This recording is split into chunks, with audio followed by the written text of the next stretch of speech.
Alright, this is reflect on your experiences in this course for Information Studies 303D. So hi, my name is Sanas Meridia and I'm currently a freshman at the University of Texas at Austin.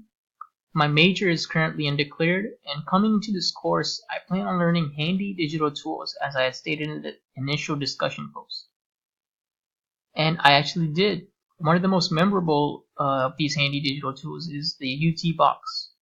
I actually never knew something existed so similar to Google Drive just for UT students. Pretty amazing. One topic that I chose was copyright from Module 2. The two things that I learned from copyright was Creative Commons and the 4-part fair use test. Creative Commons was helpful because it made so much sense and eliminated that confusion on how authors can put descriptions of who you can use their work and for what purposes, so they don't have to grant everyone permission to use their work.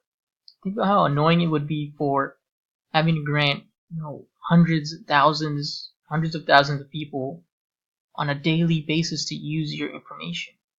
This is why Creative Commons is so creative. The other thing that I learned was the 4-part fair use test. Included the character of use, the nature of copyrighted work, the amount of use, and the effect of use on the value of the copyrighted work. This gave me an in-depth understanding of fair use. This is useful because it gives you a sort of formula to determine whether your or others' work is fair use or not. The two things that I don't understand is why isn't there a universal copyright law? And how can copyright laws be enforced better when there are masses committing infringement? The two things that I learned from scholarly trade and popular literature from Module 1 was the difference between the three literatures. I learned that scholarly literature was research studies with extensive citations including many authors. I learned trade literature is by written experts, but instead of research studies, they share general information. And I learned that popular literature is what is meant to entertain the general population. I actually didn't even know these types of literatures even existed. Another thing that I learned was that not all scholarly literature is credible. Rather, there are some cases where many researchers provide false information in scholarly literature. One thing I do not understand is why don't people make scholarly literature more easy to read and easier to access so the general population can obtain a better quality of information.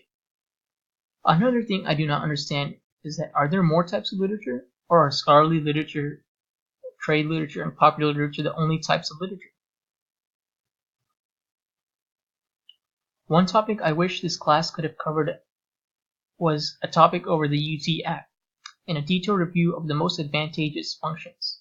This topic could have helped me and many other UT students to be able to navigate around the UT campus either in the present or in the future with more ease. It would have also helped us realize the easy accessibility of directories and other functions such as the bus routes. Another topic I wish we could have covered would be our personal finances. I wish we could have learned handy financial softwares that allow us to see how much we are spending and our budget and more. This could have helped us a lot to learn and manage finances better and more efficiently. One of the biggest skills I will be taking away from this class will be how to use and make Google Sites. Before this class, I never even knew such a thing existed. I was able to develop this skill from the project Create Your Personal Portfolio website, and also watching the basic HTML with Google Sites tutorial posted on that project.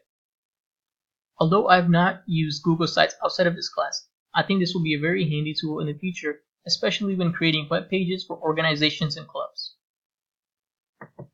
This is my citation, and thank you.